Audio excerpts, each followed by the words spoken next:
by Plato.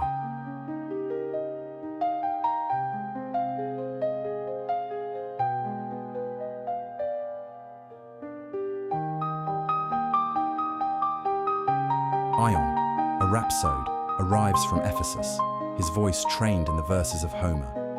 He has performed before great crowds, praised for his ability to bring the poet's words to life. But is his talent a skill, or something else? Socrates watches, curious. A question lingers. Does Ion understand what he recites, or is he merely a vessel for the poet's words? Their conversation will test the nature of knowledge, inspiration, and the power of art. Welcome, Ion. Are you from your native city of Ephesus?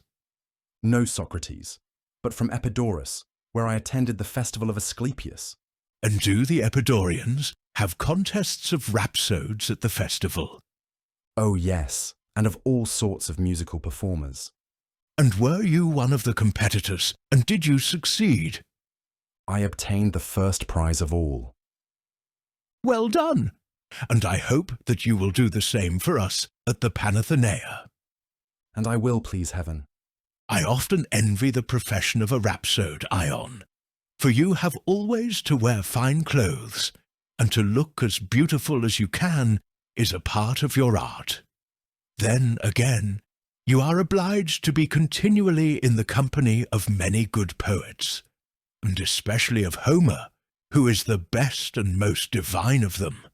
And to understand him, and not merely learn his words by rote, is a thing greatly to be envied. And no man can be a rhapsode who does not understand the meaning of the poet. For the rhapsode ought to interpret the mind of the poet to his hearers, but how can he interpret him well unless he knows what he means?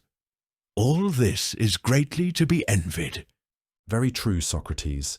Interpretation has certainly been the most laborious part of my art, and I believe myself able to speak about Homer better than any man, and that neither Metrodorus of Lampsacus, nor Stasimbrotus of Thasos, nor Glaucon, nor anyone else who ever was, had as good ideas about Homer as I have, or as many. I'm glad to hear you say so, Ion. I see that you will not refuse to acquaint me with them. Certainly, Socrates. And you really ought to hear how exquisitely I render Homer. I think that the Homeridae should give me a golden crown. I shall take an opportunity of hearing your embellishments of him at some other time. But just now I should like to ask you a question. Does your art extend to Hesiod and Archilochus, or to Homer only? To Homer only. He is in himself quite enough. Are there any things about which Homer and Hesiod agree? Yes, in my opinion there are a good many. And can you interpret better what Homer says, or what Hesiod says, about these matters in which they agree? I can interpret them equally well, Socrates, where they agree. But what about matters in which they do not agree? For example, about divination, of which both Homer and Hesiod have something to say. Very true. Would you, or a good prophet, be a better interpreter of what these two poets say about divination, not only when they agree, but when they disagree? A prophet. And if you were a prophet, would you not be able to interpret them when they disagree as well as when they agree? Clearly. But how did you come to have this skill about Homer only, and not about Hesiod or the other poets? Does not Homer speak of the same themes which all other poets handle? Is not war his great argument? And does he not speak of human society, and of intercourse of men, good and bad, skilled and unskilled, and of the gods conversing with one another and with mankind, and about what happens in heaven and in the world below, and the generations of gods and heroes? Are not these the themes of which Homer sings? Very true, Socrates. And do not the other poets sing of the same? Yes, Socrates, but not in the same way as Homer. What, in a worse way? Yes, in a far worse. And Homer in a better way. He is incomparably better. And yet surely, my dear friend Ion, in a discussion about arithmetic, where many people are speaking, and one speaks better than the rest, there is somebody who can judge which of them is the good speaker. Yes. And he who judges of the good will be the same as he who judges of the bad speakers. The same. And he will be the arithmetician. Yes. Well, and in discussions about the wholesomeness of food, when many persons are speaking, and one speaks better than the rest, will he who recognizes the better speaker be a different person from him who recognizes the worse, or the same? Clearly the same. And who is he, and what is his name? The physician. And speaking generally, in all discussions in which the subject is the same, and many men are speaking, will not he who knows the good know the bad speaker also? For if he does not know the bad, neither will he know the good when the same topic is being discussed. True. Is not the same person skillful in both? Yes. And you say that Homer and the other poets, such as Hesiod and Archilochus, speak of the same things, although not in the same way. But the one speaks well, and the other not so well. Yes, and I am right in saying so. And if you knew the good speaker, you would also know the inferior speakers to be inferior? That is true.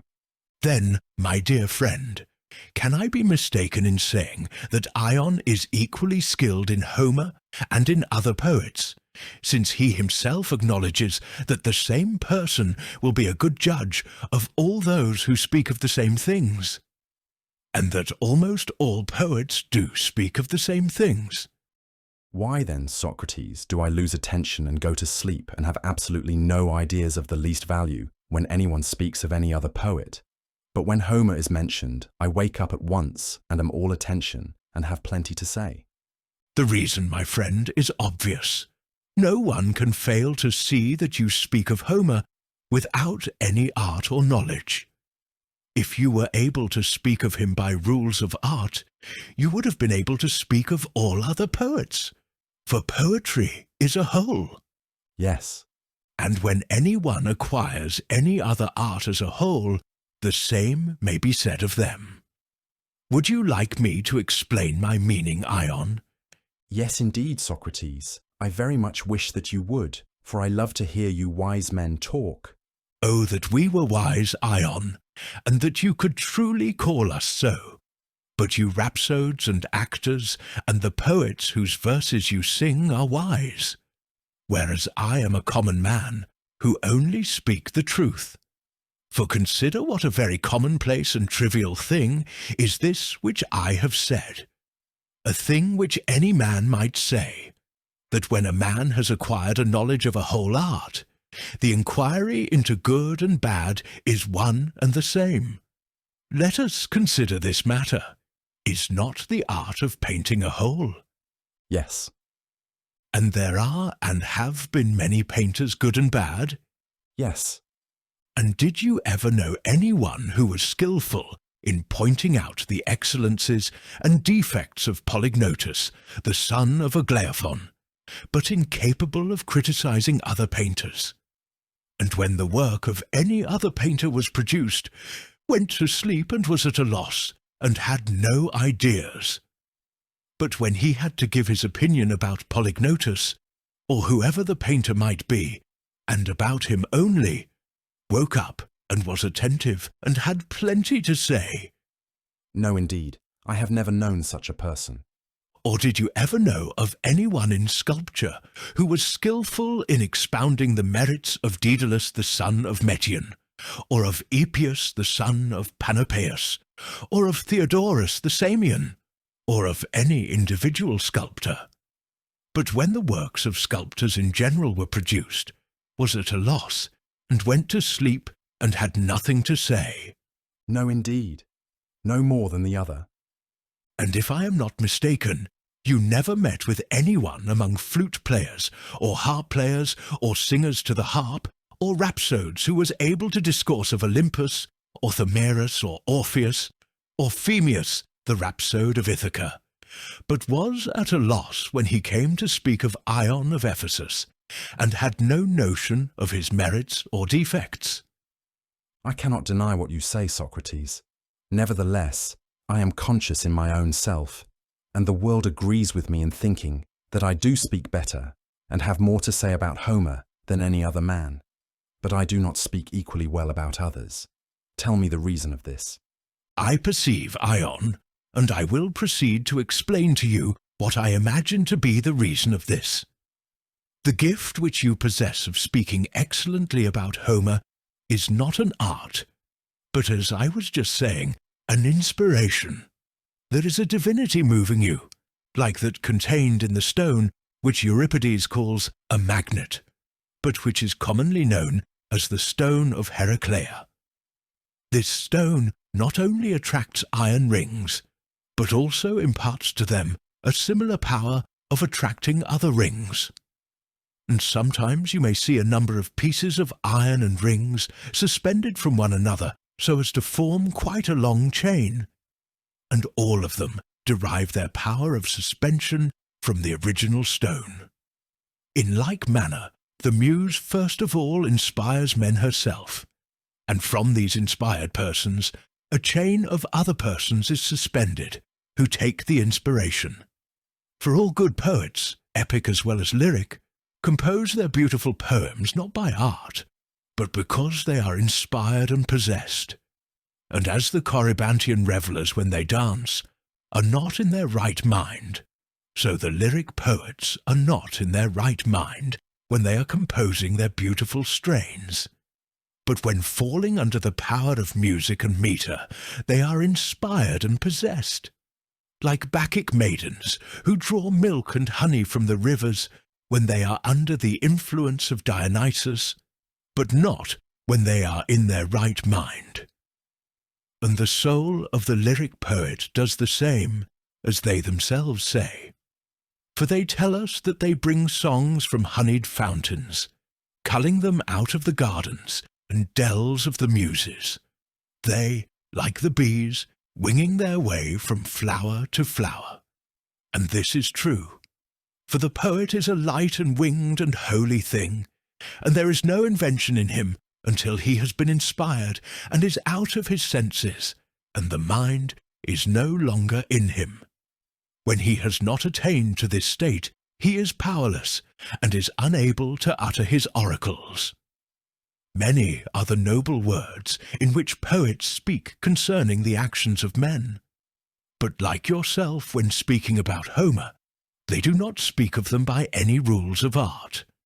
They are simply inspired to utter that to which the muse impels them, and that only. And when inspired, one of them will make dithyrambs, another hymns of praise, another choral strains, another epic or iambic verses.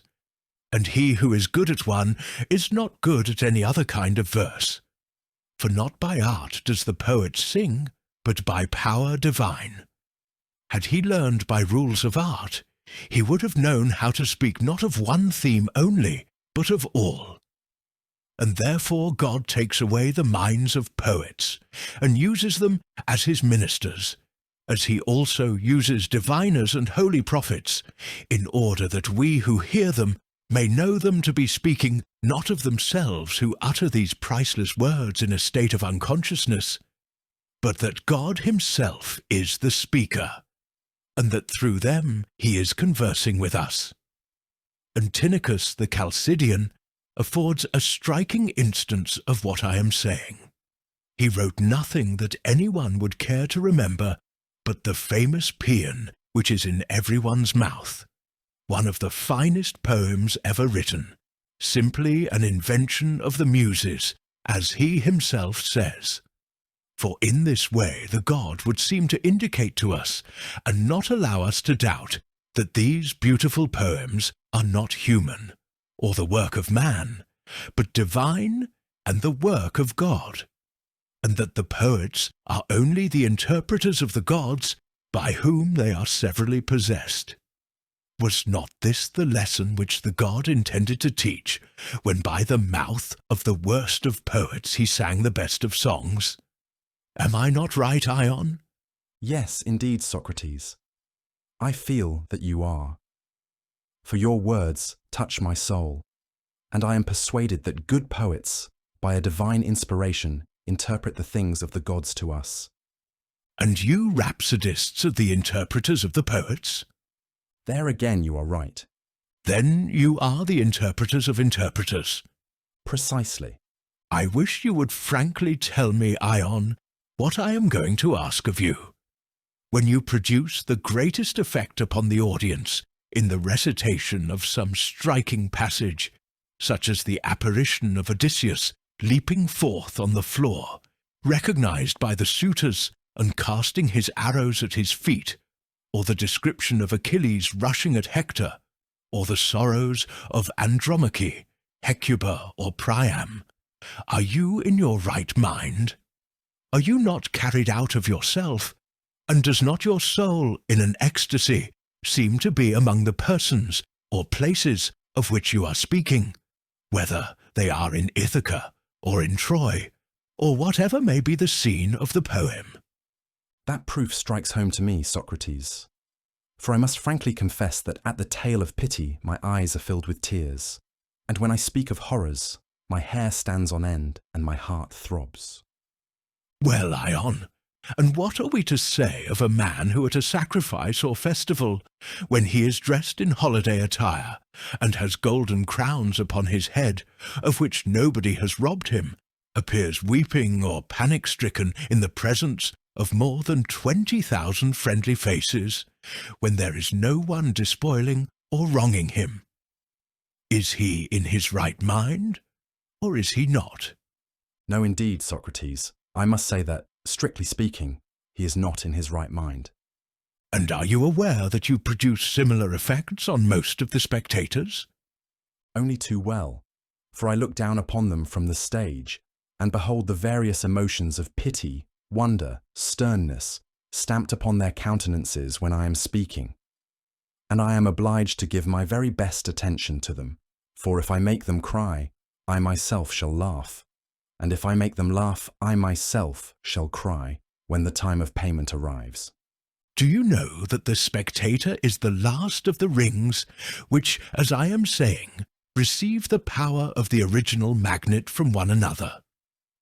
The rhapsode, like yourself, and the actor are intermediate links, and the poet himself is the first of them. Through all these, the god sways the souls of men in any direction which he pleases, and makes one man hang down from another. Thus there is a vast chain of dancers, and masters, and undermasters of choruses, who are suspended as if from the stone, at the side of the rings which hang down from the muse. And every poet has some muse from whom he is suspended, and by whom he is said to be possessed, which is nearly the same thing, for he is taken hold of. And from these first rings, which are the poets, depend others, some deriving their inspiration from Orpheus, others from Musaeus. But the greater number are possessed and held by Homer, of whom, Ion, you are one, and are possessed by Homer. And when anyone repeats the words of another poet, you go to sleep, and know not what to say. But when anyone recites a strain of Homer, you wake up in a moment, and your soul leaps within you, and you have plenty to say. For not by art or knowledge about Homer do you say what you say, but by divine inspiration and by possession. Just as the Corybantian revellers too have a quick perception of that strain only which is appropriated to the god by whom they are possessed, and have plenty of dances and words for that, but take no heed of any other. And you, Ion, when the name of Homer is mentioned, have plenty to say, and have nothing to say of others. You ask, why is this? The answer is that you praise Homer not by art, but by divine inspiration. That is good, Socrates. And yet I doubt whether you will ever have eloquence enough to persuade me that I praise Homer only when I am mad and possessed.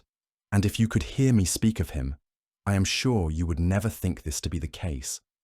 I should like very much to hear you, but not until you have answered a question which I have to ask. On what part of Homer do you speak well? Not surely about every part. There is no part, Socrates, about which I do not speak well. Of that I can assure you. Surely not about things in Homer of which you have no knowledge. And what is there in Homer of which I have no knowledge? Why, does not Homer speak in many passages about arts? For example, about driving. If I can only remember the lines, I will repeat them. I remember, and will repeat them. Tell me then what Nestor says to Antilochus, his son, where he bids him be careful of the turn at the horse race in honour of Patroclus. Bend gently, he says, in the polished chariot to the left of them, and urge the horse on the right hand with whip and voice, and slacken the rein. And when you are at the goal, let the left horse draw near, yet so that the nave of the well-wrought wheel may not even seem to touch the extremity, and avoid catching the stone ill. Enough. Now, Ion, will the charioteer or the physician be the better judge of the propriety of these lines? The charioteer, clearly. And will the reason be that this is his art, or will there be any other reason? No, that will be the reason. And every art is appointed by God to have knowledge of a certain work. For that which we know by the art of the pilot, we do not know by the art of medicine. Certainly not. Nor do we know by the art of the carpenter that which we know by the art of medicine. Certainly not. And this is true of all the arts. That which we know with one art we do not know with the other. But let me ask a prior question. You admit that there are differences of arts. Yes. You would argue, as I should, that when one art is of one kind of knowledge and another of another, they are different. Yes. Yes, surely. For if the subject of knowledge were the same, there would be no meaning in saying that the arts were different, if they both gave the same knowledge. For example, I know that here are 5 fingers, and you know the same. And if I were to ask whether I and you became acquainted with this fact by the help of the same art of arithmetic, you would acknowledge that we did? Yes. Tell me then what I was intending to ask you, whether this holds universally? Must the same art have the same subject of knowledge, and different arts other subjects of knowledge? That is my opinion, Socrates. Then he who has no knowledge of a particular art will have no right judgment of the sayings and doings of that art. Very true. Then which will be a better judge of the lines which you were reciting from Homer, you or the charioteer? The charioteer. Why, yes, because you are a rhapsode and not a charioteer. Yes. And the art of the rhapsode is different from that of the charioteer. Yes. And if a different knowledge, then a knowledge of different matters? True. You know the passage in which Hecamede, the concubine of Nestor, is described as giving to the wounded Machaon a posset, as he says, made with Pramnian wine. And she grated cheese of goat's milk with a grater of bronze, and at his side placed an onion, which gives a relish to drink. Now would you say that the art of the rhapsode, or the art of medicine, was better able to judge of the propriety of these lines? The art of medicine. And when Homer says, "And she descended into the deep like a leaden plummet, which set in the horn of ox that ranges in the fields, rushes along carrying death among the ravenous fishes, ill," will the art of the fisherman or of the rhapsode be better able to judge whether these lines are rightly expressed or not? Clearly Socrates, the art of the fisherman. Come now, suppose that you were to say to me, since you, Socrates, are able to assign different passages in Homer to their corresponding arts, I wish that you would tell me what are the passages of which the excellence ought to be judged by the prophet and prophetic art. And you will see how readily and truly I shall answer you. For there are many such passages, particularly in the Odyssey, as for example, the passage in which Theoclymenus, the prophet of the house of Melampus, says to the suitors, "Wretched men, what is happening to you? Your heads and your faces and your limbs underneath are shrouded in night, and the voice of lamentation bursts forth, and your cheeks are wet with tears, and the vestibule is full, and the court is full, of ghosts descending into the darkness of Erebus, and the sun has perished out of heaven, and an evil mist is spread abroad." And there are many such passages in the Iliad also, as for example in the description of the battle near the rampart, where he says, "As they were eager to pass the ditch, there came to them an omen. A soaring eagle, holding back the people on the left, bore a huge bloody dragon in his talons, still living and panting. Nor had he yet resigned the strife, for he bent back and smote the bird, which carried him on the breast by the neck, and he in pain let him fall from him to the ground into the midst of the multitude. And the eagle, with a cry, was borne afar on the wings of the wind. These are the sort of things which I should say that the prophet ought to consider and determine." And you are quite right, Socrates, in saying so. Yes, Ion, and you are right also. And as I have selected from the Iliad and Odyssey for you passages which describe the office of the prophet and the physician and the fisherman, do you, who know Homer so much better than I do, Ion, select for me passages which relate to the rhapsode and the rhapsode's art, and which the rhapsode ought to examine and judge of better than other men. All passages, I should say, Socrates. Not all, Ion, surely. Have you already forgotten what you were saying? A rhapsode ought to have a better memory. Why? What am I forgetting? Do you not remember that you declared the art of the rhapsode to be different from the art of the charioteer? Yes, I remember. And you admitted that being different, they would have different subjects of knowledge? Yes. Then, upon your own showing, the rhapsode, and the art of the rhapsode, will not know everything. I should exclude certain things, Socrates. You mean to say that you would exclude pretty much the subjects of the other arts? As he does not know all of them, which of them will he know? He will know what a man and what a woman ought to say, and what a freeman and what a slave ought to say, and what a ruler and what a subject. Do you mean that a rhapsode will know better than the pilot what the ruler of a sea-tossed vessel ought to say? No, the pilot will know best. Or will the rhapsode know better than the physician what the ruler of a sick man ought to say? He will not. But he will know what a slave ought to say. Yes. Suppose the slave to be a cowherd. The rhapsode will know better than the cowherd what he ought to say in order to soothe the infuriated cows. No, he will not. But he will know what a spinning woman ought to say about the working of wool? No. At any rate, he will know what a general ought to say when exhorting his soldiers.